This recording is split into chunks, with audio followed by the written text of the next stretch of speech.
Having seen my daughter off to kindergarten, I made sure that Miranda, as it were, had accepted her fate, that there was no one to sit at home with her. Mommy has to go out to work, help Daddy to earn money, so that then they lived well, did not need anything, and could buy her any toy. Lisa decided to stop by the store on the way. It was a morning ritual, a kind of relaxation, a household routine. She and Mason hadn't bought a new apartment yet, but Lisa enjoyed taking a leisurely stroll through the furniture departments. Already she knew what kind of upholstered furniture they would put in the living room, what color the kitchen would be, what wallpaper they would paste. Miranda, on their room, stopping near the shelves with dishes, noticed suddenly her classmate.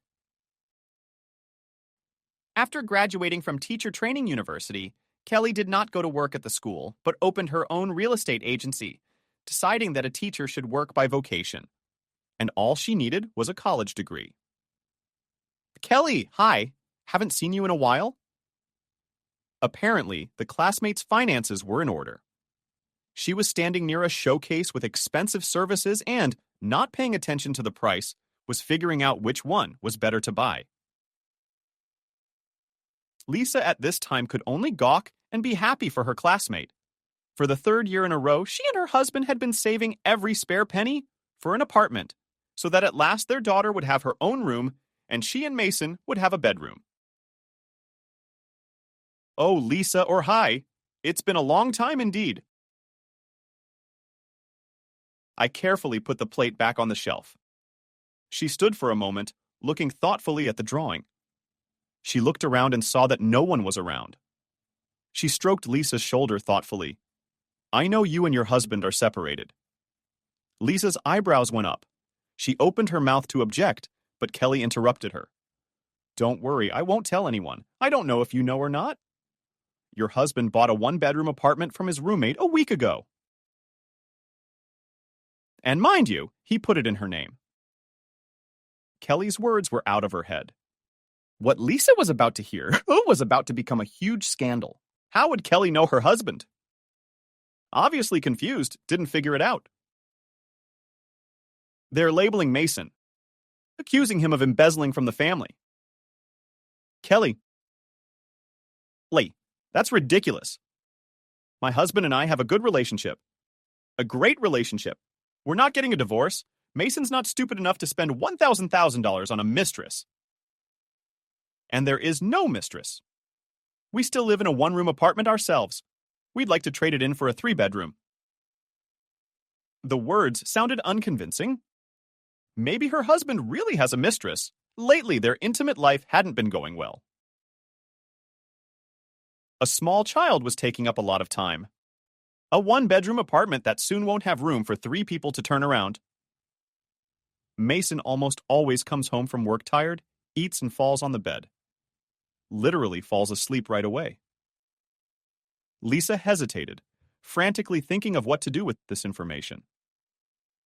Should she go to her husband's company, nail him to the wall, interrogate him, or what? Lisa, I know your husband well. I've seen him many times in photos on your social networks. I can't be wrong. Cornet Mason bought a 1-bedroom apartment with an 86-square-foot floor plan. Cindy, acting like 2 Burkova lovebirds and whispering, making eyes at each other. It was idyllic. Lady Sweetly thought that now and their joint nest should be renovated, and he kissed her tenderly and replied that they will start renovation as soon as they vacation in the Maldives. Kelly spoke clearly and convincingly, in a way you couldn't make up. The more she leaked information, the more Lisa had to make an effort not to faint. To try to get to the truth and find some explanation for what she was saying. Lisa, I thought you knew, Kelly said guiltily. I was 100% sure he'd left you, but you didn't throw accusations at him. Try to figure it out. Maybe I really did get something wrong, or misunderstood. Lisa thought the walls in the store were moving. And then someone she didn't know punched her in the face. Huge rivulets of ichor, putting all the force into that blow so that it hurt and really hurt A chill ran down her body. Waking up, Lisa grabbed onto Kelly. It was all coming together. She remembered how Mason had lamented last week that he had to leave on Monday for a 10-day business trip. She didn't think much of it, but he did. He's going to the Maldives. That's right. Why would he and his daughter need a vacation? So, it's a normal life. Better to spend a vacation with the benefit of his own body, locked in a one-room apartment. Every day fed with promises to buy more, and in the end decided that they will do without and made his mistress happy. The scattered thoughts in his head finally lined up and calculated in order. Divorce. Property division. Alimony. Nothing else had come to mind yet. At that moment, she clearly realized one very important thing. If Mason hoped to leave her with nothing, she wouldn't give him the pleasure of feeding her daughter in the evening. After putting her to bed, Lisa sat down at the computer, just in case. She sat on the websites of law firms, read reviews. She should have gone to work a month ago, but she had to go to daycare for a few days. Miranda got sick, had to accustom her to the garden again. 3 years ago, she and her husband just took a risk and opened their own transportation company. The money is not very big, but it is possible to live. True, the bulk of the profits had to save for an apartment. Mason sent this money to a separate account and tried never to withdraw it. When Lisa heard the door lock rattle, she pretended to be exhausted. "Hi!" the trader threw carelessly. He went straight to the kitchen and started rattling the dishes. Apparently, he was hungry. And the mistress is not to borscht. Why bother? There's a wife for that.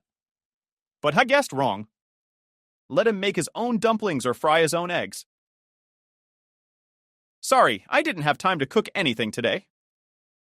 I stumbled across an ad. Imagine people are moving out and selling an apartment in a new building. 6th floor, 90 square meters, 3 bedrooms. The price is okay. I figured our savings should be enough. I picked Miranda up from daycare and ran to look at it. I liked everything. I looked up at my husband and pretended to glow a little. Almost laughed when I saw his dumbfounded face.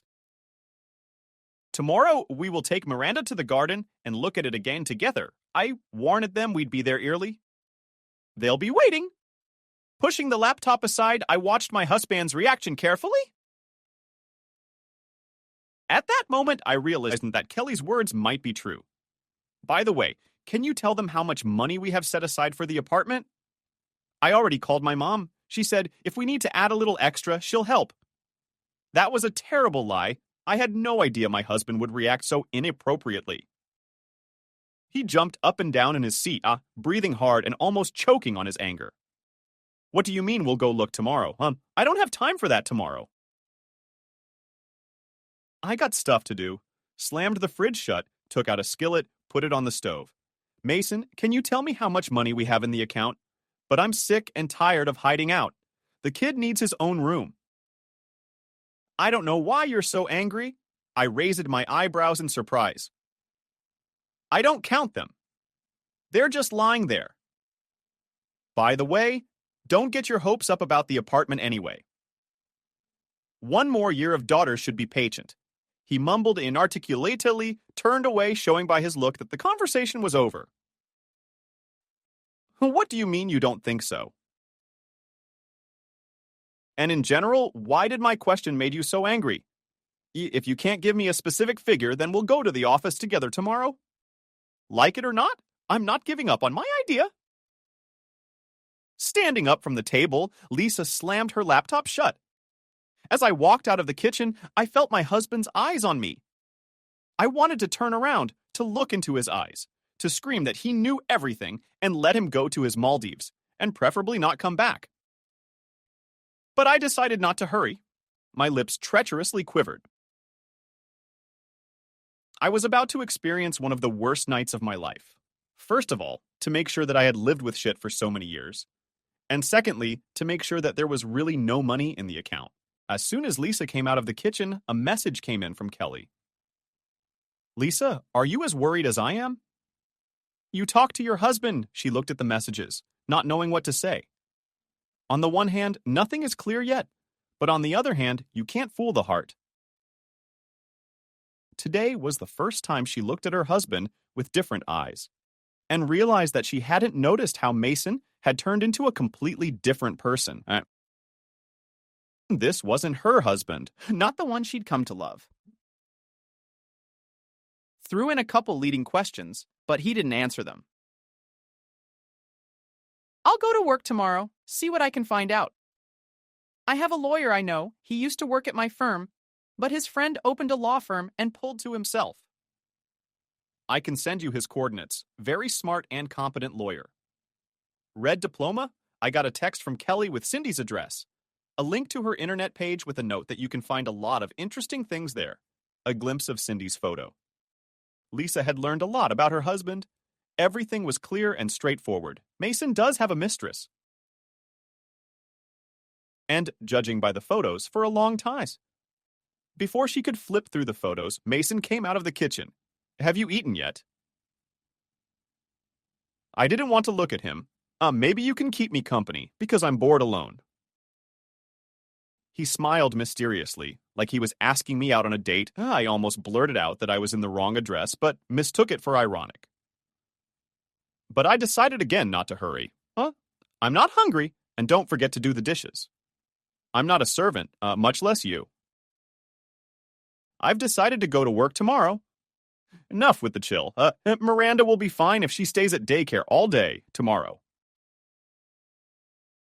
Of course, she wasn't going to do that. That was a slip of the tongue. But let Mason worry a little for... Lisa, let's not go from one extreme to the other. Why sacrifice so much? You and I have had this discussion. Until Miranda gets used to the garden, you're not going to work. I understand that you are tired, but I think that for the sake of your daughter's health, you can wait a little longer. A guilty smile appeared on her face. Lightning flashed before her eyes. The conclusion was the most radical before she stuck her nose where it was not supposed to be. It is necessary to cover her tracks. All right, I'll think about it. Let her think she listened to what he said. The best part is when she gets all the facts in front of him. She'll hit him with a sneak attack. That'll make his life take a turn for the worse. And that's when it really becomes clear that they'll never be together again. Oh, Lisa, Mason said. You won't be coming back to work for months. Clapped her broken eyelashes at the accountant. Machinistically, she plugged the kettle into the socket.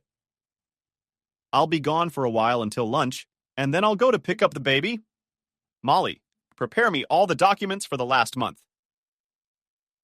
Without reacting in any way to her surprised face, Lisa took from the table the first paper that came across and began to read it carefully. Don't you trust me to blush to the tips of my ears? Molly asked. What makes you think that? Threw the sheet on the table and sat down opposite. Don't I have the right to see how the money flows? I have to get up to speed. I'm primarily interested in Lisa. Mason came into the office, leaning his shoulder on the door jamb. He looked at Lisa as if he wanted to flog her. Lisa, we need to talk. She grabbed the folder the accountant had placed on the desk. I'll bring it to you later, she threw as she walked. Her heart was pounding traitorously. It was as if she'd been warned she wouldn't hear anything new. So with our savings account. Lisa deliberately sat in the director's chair.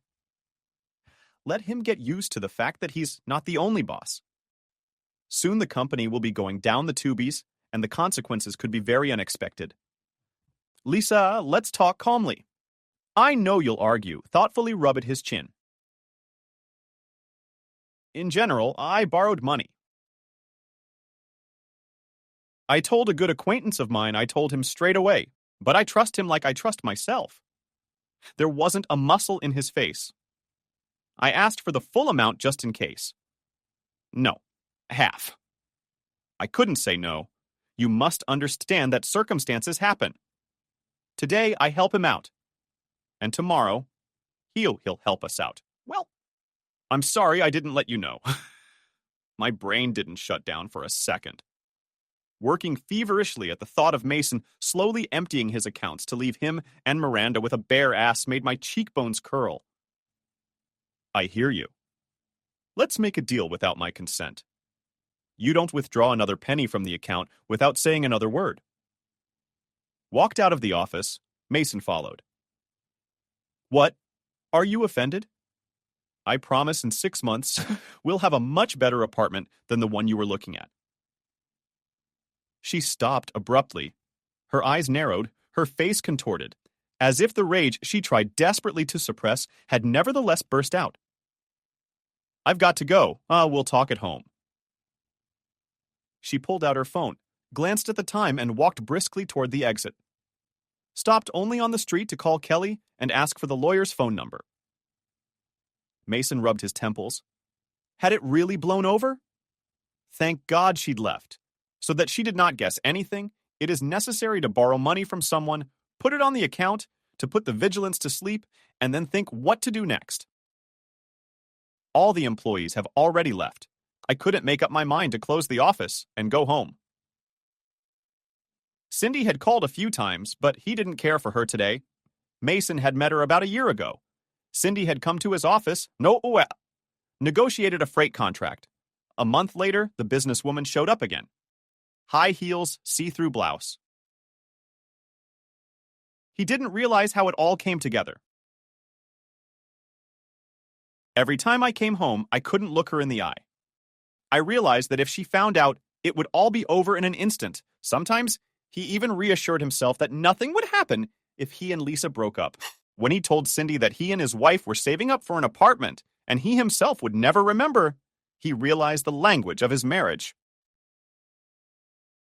It wasn't until Cindy asked him for a loan, Mason, I have a favor to ask of you. The landlady asked me to vacate the apartment within 10 days. I have my own savings. I don't have enough for the apartment I want to buy. She sounded unsure, as if she was struggling. Help me, lend me money?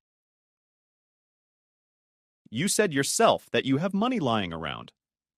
If you don't trust me, I'll sign the apartment over to you. And then, when we pay you off, we'll sign it over to me again. Malcolm. Seeing the confusion in his eyes, Caprice pouted his lips. If I had known it would be like this, I wouldn't have prepaid for the Maldives. I wanted to surprise you. Sighing heavily, I threw a robe over my naked body. Are you serious? Mason plopped her down on the couch. Cindy ran her finger along his chest, gently kissed the throbbing vein on his neck. I love you. I'd do anything for you. I want to finally take you away from everyone so it's just you and me. And I want us to have our own cozy little nest. She sounded so sincere and heartfelt. She seemed so open and charming. Mason realized he couldn't refuse her. How much are you short? Will you really help me? Of course. At the time, he felt he couldn't do otherwise. And now, burning with shame for his rash act. A lump suddenly formed in his throat. The lump made him feel bitter again at the thought that he might lose his family. A chill ran down his body. He was distracted from his anxious thoughts by the ringing of his cell phone. It was the neighbor in the stairwell. Mason, there are Chinese bags with things near your apartment, and on one of them there is your torn passport. Lisa called the caregiver after listening to her detailed account of what Miranda was happily eating. Now she plays with the children and does not remember her parents. She agreed that she would pick up her daughter today right after her afternoon nap and went to meet her lawyer. The lawyer had scheduled it at a cafe not far from his office. Entering the room, Lisa immediately noticed a lonely, rather interesting man. He was sitting at the table, scrutinizing the menu and drinking coffee. When he saw her, he smiled pleasantly, and as if he was sure that it was the girl he was waiting for, He stood up and invited her to the table. Responding to the back of the chair, he listened attentively to Lisa. If he did not understand something, he clarified, asked leading questions. If they, as you claim, paid for the purchase of the apartment in cash, it will be difficult to prove that he gave her the money. We need witnesses. Taking a sip of frozen coffee, Ethan stiffened his face, set the mug on the table. I managed to see out of the corner of my eye that my husband had withdrawn the money from the account the night before the transaction. Literally, the next day, Cindy bought the condo. Kelly can testify in court that they were together. Lisa tried to hang on to every little detail. You see, Lisa, it's up to the judge. If your husband really wants to leave you pantsless, like you said, he's not going to sit idly by. He'll make up that he withdrew the money with your permission and spent it on the needs of the family. That can't be ruled out either. When he saw that she was upset, she lowered her head and could barely hold back from crying. I put my hand over hers. Don't worry, we'll fight. But I warn you right away, if you say that he withdrew exactly half of the amount, then it turns out that he withdrew his money, your half is still in the account. And the firm, I don't want anything to do with him. I can't see his. He's going to the Maldives the day after tomorrow with his mistress. And he's definitely going to buy foreign currency, and that will hit our budget again. Ethan shook his head thoughtfully. We'll have to file for divorce and seize the jointly acquired property. We'll pull up all the payment documents, and with what's left in the account, we'll try to redeem it, his part of the firm. Anyway, we'll try to convince the judge that this is the only way to punish the defendant. Seeing that Lisa was a little relieved, he continued. It's good that you inherited the apartment. On the square meters, he will definitely not claim. If he has a company, your husband will not be enviable. I don't think he'll be able to get back on track with the money he ends up with. If that doesn't work out, we can give up alimony for a while. While he was talking, Liza was painting a picture of how she would throw that insolent traitor out of the house today, buying big Chinese bags so that all the neighbors could see that Mason was going away for a long time. True, she dreamed of sending him to the Maldives, discreetly tearing out a couple of pages in his passport so that this creep would be brought back at the border. But after talking to a lawyer, she decided that today she would send her husband to his beloved Cindy. Let them enjoy each other. It's Friday. Even if they get their contacts involved, no one will get him a passport by Monday. It's a blessing in disguise for her. It's a pleasure to do something special for them. Hearing his neighbor's words, Mason felt every hair on his chest stand up. His heart suddenly stopped. But just a few seconds later, it rolled back up. Robert, what makes you think those are our bags? Asked cautiously. I was still hoping the neighbor had made some kind of mistake, I asked Lisa. She said, they're your things, and you'll get them soon. But it's been 3 hours. No sign of you. I'm worried. Maybe someone will take one of your bags. You'd better hurry up. I can't stay at the door much longer. Dropping the call, Mason, as the guy jumped up from his chair, dialed his wife's phone number. It was ringing, but Lisa didn't answer. Grabbing the car keys from the table, galloped to the exit. There was no room to turn around on the landing. As the elevator doors opened, Robert came out of the apartment. Finally, Mason? Everything's safe and sound. Let's hurry up and clear the floor, because the neighbor is complaining that you're blocking the whole entrance. For 30 minutes, she complained that she couldn't squeeze into the elevator. Still unable to believe his eyes, Mason picked up the torn passport, the page where the border guards usually stamped it. It was written in his handwriting, sprawlingly, for assholes like you.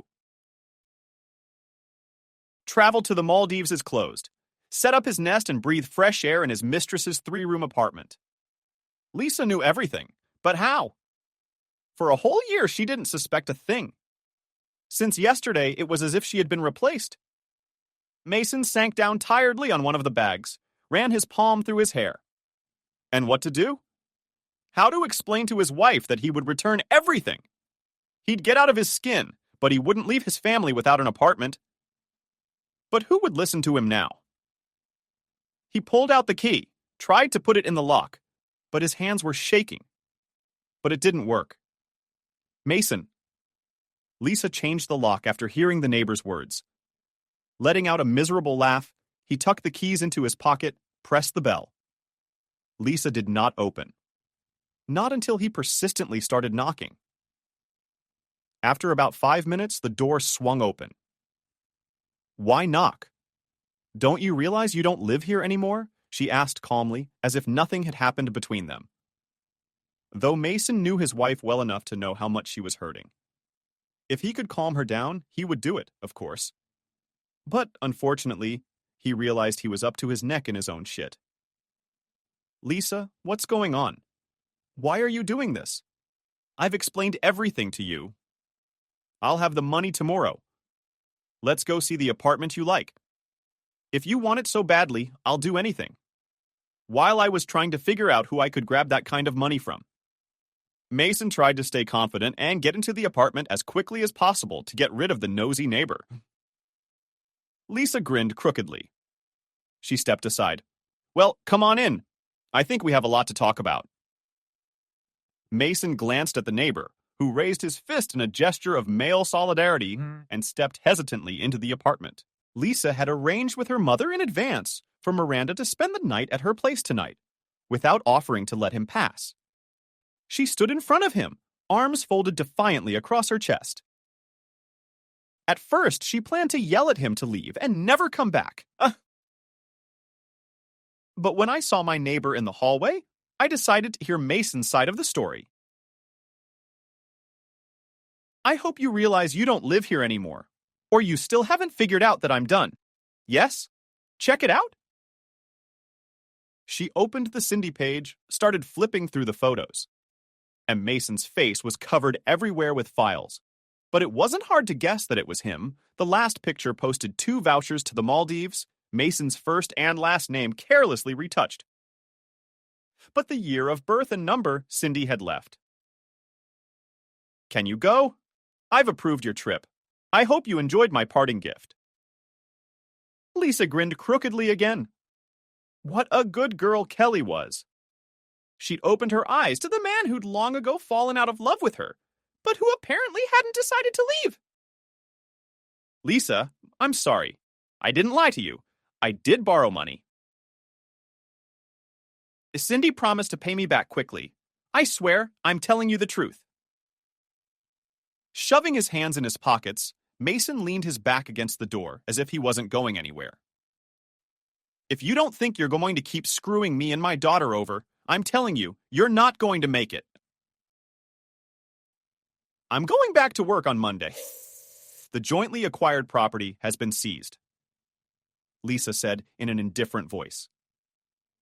Her eyes were so empty that Mason was confused.